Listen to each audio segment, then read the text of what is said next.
Hi students, next வந்து பார்த்தீங்கன்னாக்கா motion in vertical circle second part பார்க்க போகிறோம். இங்கே என்ன செய்ய போகிறோன்னா பாயிண்ட் 1 பாயிண்ட் 2 ரெண்டு பாயிண்ட்லேயும் நம்ம எந்த மாதிரியான டென்ஷன் இருக்குது, எவ்வளோ தூரம் வெலாசிட்டி இருக்குது அப்படின்னு கண்டுபிடிக்க போகிறோம்.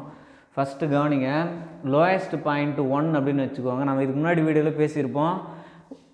இந்த லோயஸ்ட் பாயிண்ட் 1னும் ஹையஸ்ட் பாயிண்ட்டை 2ன்னு எடுத்திருப்போம். லோயஸ்ட் பாயிண்ட்டில் வெலாசிட்டி v1, டென்ஷன் t1. இந்த இடத்துல வந்து பார்த்திங்கனாக்கா டென்ஷன் வந்து t2, வெலாசிட்டி v2 அப்படின்னு சொல்லியிருப்போம். எனி அதர் பாயிண்ட், ஏதோ ஒரு பாயிண்ட்டில், இங்கே இந்த பாயிண்ட்லன்னு வச்சுக்கோங்களேன், அந்த பாயிண்ட்டில் வந்து வெலாசிட்டிங்கிறது v, டென்ஷனுங்கிறது t அப்படின்னு எடுத்துப்போம். ரைட், ஃபஸ்ட்டில் லோயஸ்ட் பாயிண்ட் மட்டும் எடுத்துக்கலாம். mg gravitational force vertically downward, அது எல்லாருக்கும் தெரியும். t1ங்கிறது டென்ஷன் வெர்டிகலி அப்வர்டு, இதுவும் பார்த்தீங்கன்னா ஆப்போசிட் டைரக்ஷனில் இருக்குது. அப்போ ஒன்றுத்து ஒன்று மைனஸ் பண்ணணும் இல்லையா? இப்போ t1 minus mg is equal to mv1/r.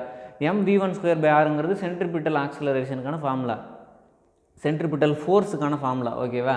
அப்போ t minus mg equal to mv1/r அப்படிங்கிறது ஒரு ஜென்ரல் ஃபார்முலா ஃபார் பாயிண்ட்டு 1. ஓகேவா? நெக்ஸ்ட் அப்போ t1 equal to mv1² plus mg, இங்கே இருக்கிற மைனஸ் mg இந்த பக்கம் போனால் ப்ளஸ் mg ஆகிடும்.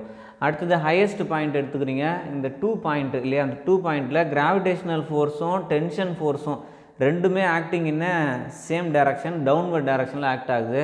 அப்போ போத் ஆர் டவுன்வர்ட்ஸ். அப்போ டவுன்வர்ட்னால் நம்ம ரெண்டுத்தையும் ஆட் பண்ணிக்கணும். t2 plus mg equal to mv1/r அப்படின்னு சொல்கிறோம். அப்போ இந்த பாயிண்ட்லேயும் நமக்கு என்ன ஆகும்? சென்ட்ரிபிட்டல் ஃபோர்ஸ் ஆக்ட் ஆகும். அதே தான் நம்ம ஈக்குவேட் பண்ணியிருக்கோம். அப்போ t2 equal to mv2/r minus mg அப்படின்னு கிடைக்குது. இது ஒரு ஈக்குவேஷன்.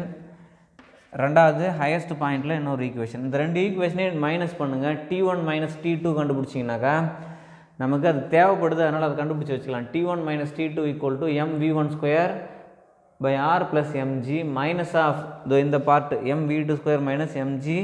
இங்கே v நினச்சிக்காதீங்க, இது டிக்கு தான் போட்டிருந்தேன் நான். ஓகேவா? இது தேவையில்லை. மைனஸ் mg அப்படின்னு கிடைக்கும். ஓகேவா? இப்போ இதில் மைனஸ் உள்ளார மல்டிப்ளை பண்ணுங்கள். mv1/r ப்ளஸ் mg, இது அப்படியே எடுத்து எழுதியிருக்கோம். மைனஸ் மட்டும் உள்ள மல்டிப்ளை பண்ணால் இங்கே ப்ளஸ் வந்துடும். ஓகேவா? இப்போ இங்கே ஒரு mg இருக்குது, இங்கே ஒரு mg இருக்குது. இது ரெண்டுத்தையும் எடுத்து 2mg அப்படின்னு எழுதிடலாம். இந்த ரெண்டு டேர்ம்லேயும் இங்கே பாருங்கள், இந்த டேர்ம்லேயும் பார்த்தீங்கன்னாக்கா சேம் m/rங்கிறது கான்ஸ்டண்ட்டாக இருக்குது. அப்போ ரெண்டுத்தையும் வெளில எடுத்துருங்க. v1² மைனஸ் v2² அப்படின்னு கிடைக்கும். இது வந்து ரொம்ப இம்பார்ட்டன்ட் ஈக்குவேஷன் நம்பர் 1 வச்சுக்கோங்க. ஓகேவா? ரெண்டுத்துக்கு இடையில இருக்கிற டென்ஷன் டிஃப்ரென்ஸு, அப்போது ஃபஸ்ட்டு பாயிண்ட்லேயும் செகண்ட் பாயிண்ட்லேயும் எவ்வளோ வித்தியாசம் இருக்குது டென்ஷன் அப்படின்னு கண்டுபிடிச்சிடலாம். இப்போ நெக்ஸ்ட் என்ன செய்கிறேன்னா, ஃபஸ்ட்டு பாயிண்ட்லேயும் செகண்ட் பாயிண்ட்லேயும் டோட்டல் எனர்ஜி இஸ் சேம். அப்போ என்ன செய்யலாம்? கான்ஸ்டன்ட்னு சொல்லுவோம். அப்போ E1 ஈக்குவல் டு E2 அப்படின்னு சொல்லுவோம். Total energy at point 1 E1 is same as the total energy at point 2, that is E2. ஓகேவா? அப்போ E1 ஈக்குவல் டு E2ன்னு சொல்கிறோம். அப்போ இந்த இடத்துல பார்த்தீங்கன்னாக்கா டவுன் பாயிண்டில், அதாவது லோயஸ்ட் பாயிண்டில் பார்த்தீங்கன்னாக்கா இட் இஸ் ஃபுல்லி கைனட்டிக். இந்த இடத்துல பொட்டன்ஷியல் எதுவுமே இருக்காது. ஆனால் இந்த இடம் பார்த்தீங்கன்னாக்கா பொட்டன்ஷியல் எனர்ஜியும் இருக்கும், கைனட்டிக் எனர்ஜியும் இருக்கும். நெக்ஸ்ட்டு இங்கேருந்து இது வரைக்கும் இருக்கிற ஹைட் வந்து பார்த்திங்கன்னா 2r அப்படின்னு சொல்லுவோம். ரேடியஸ் வந்து இங்கே ஆர்னாக்கா டயாமீட்டர் வந்து 2r அப்படின்னு சொல்லுவோம். அப்போ இந்த ஹைட் வந்து 2rனாக்கா mgh தான் பொட்டன்ஷியல் எனர்ஜிக்கான ஃபார்முலா. அப்போ mg 2r அப்படின்னு எழுதிக்கலாம். ப்ளஸ் ½ mv2² அப்படின்னு சொல்கிறது டோட்டல் எனர்ஜி அட் பாயிண்ட்டு 2. இது வந்து டோட்டல் எனர்ஜி அட் பாயிண்ட் 1. இங்கே ஹோல்லி கைனட்டிக்ன்றதால ½ mv1² மட்டும் போட்டுக்கிறோம், mgh வராதுங்க. ஓகேவா? அப்போ இது ரெண்டு ஈக்குவேட் பண்ணிட்டீங்களா? இதில் இந்த ஹோல் ஈக்குவேஷனை m-ஆல் டிவைட் பண்ணுறீங்க. ஓகேவா? m-ஆல் டிவைட் பண்ணிங்கன்னா எல்லாத்துலேயும் m கேன்சல் ஆகிடும். இப்போ ரிமைனிங் என்ன இருக்குது? 1/2 v1². இந்த இடத்துல 2gr ப்ளஸ் 1/2 v2² அப்படின்னு கிடைக்குது. இப்போ இதிலேருந்து இந்த v2² இந்த பக்கம் கொண்டு வந்துடுங்க. இதில் கொண்டு வந்துட்டு ½ மட்டும் காமனாக எடுத்துருங்க. அப்போ v1² மைனஸ் v2², இந்த ½ காமனாக எடுத்துட்டாக்கா 2gr கிடைக்குது. இல்லை இந்த 2 அந்த பக்கம் போனால் 4 ஆகிடும். v1² minus v2²ங்கிறது 4gr. இந்த ஈக்குவேஷனும் நமக்கு தேவைப்படுது. இது ஈக்குவேஷன் நம்பர் 2ன்னு வச்சுக்கோங்க. இதை கொண்டு போயிட்டு 1ல் சப்ஸ்டியூட் பண்ணிங்கனாக்கா t1 minus t2 equal to m/v into 4gr அப்படின்னு கிடைக்கும். இந்த இடம் என்னது? 4gr ப்ளஸ் 2mg அப்படின்னு கிடைக்குது. இப்போ இதில் r கேன்சல் ஆகிடும். Remaining 4mg plus 2mg, 4mg plus 2mg 6mgன்னு கிடைக்குது. ஓகேவா? இதுவும் நமக்கு தேவைப்படுது. இது ஈக்குவேஷன் நம்பர் 3ன்னு வச்சுக்கோங்க. இப்போ இவ்வளோ தூரம் கண்டுபிடிச்சிங்களா? ஏன் சார் கண்டுபிடிச்சிங்க அப்படின்னு கேட்டிங்கன்னா, நம்மளோட எய்மே என்ன தான்? ஏதாவது ஒரு பாயிண்டில் ஸ்பீட் ஆஃப் ஆப்ஜெக்ட் கண்டுபிடிக்கணும் இல்லையா? அப்போ minimum speed at highest point. ஓகேவா? மேலே இருக்கிற ஒரு பாயிண்டில் எவ்வளோ தூரம் மினிமம் ஸ்பீட் இருக்கும் அப்படின்னு பார்த்தீங்கன்னா ஃபஸ்ட்டு வந்து பார்த்தீங்கன்னாக்கா mv1² மைனஸ் எம்ஜி அப்படின்னு கிடைக்குது. ஸோ இந்த இடத்துல இருக்கிறது பாருங்கள், சென்ட்ரிபிட்டல் ஃபோர்ஸ் இருக்கும், அங்கே டவுன்வர்ட் கிராவிடேஷனல் ஃபோர்ஸ் இருக்கும். மேலே பார்த்தீங்கன்னாக்கா 0 ஆகிடும், வெலாசிட்டிங்கிறது 0 ஆகிடும். அதனால் நம்ம என்ன செஞ்சிடறோம், மினிமம் ஸ்பீடுன்றதால அங்கே 0ன்னு போட்டுக்கிறோம்.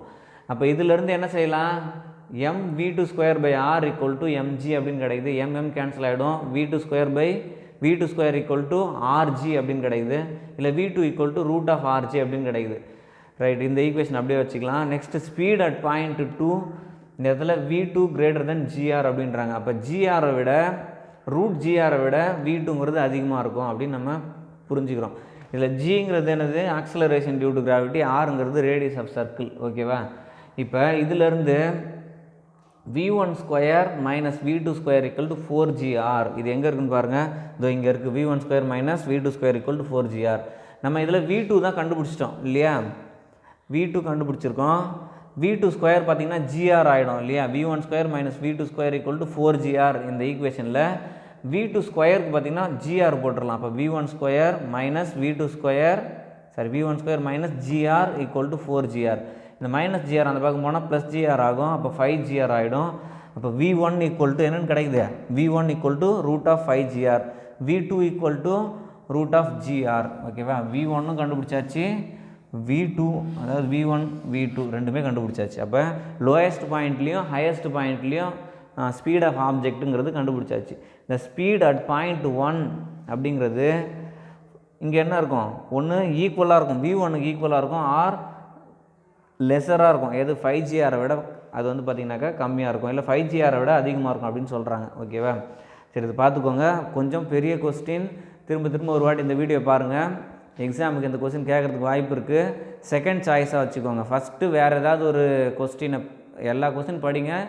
இதுக்கு ஆப்ஷனாக இருக்கிற கொஸ்டின் வந்து பார்த்திங்கன்னா ஈஸியாக இருந்தால் அதை அட்டன் பண்ணுங்கள், இதை ஒமிட் பண்ணுங்கள். வேறு வழி இல்லை சார் இதுதான் எழுதணும் அப்படின்னாக்கா இதை படிச்சுக்கோங்க, படிச்சுட்டு எழுதுங்க. ஈஸி கொஸ்டின் ஃபுல்லாக டெரிவேஷன் மேத்தமெட்டிக்ஸாக இருக்கும். திரும்ப ஒரு வாட்டி வீடியோ பாருங்கள், டவுட்னாக்கா கேளுங்க. Okay, thank you.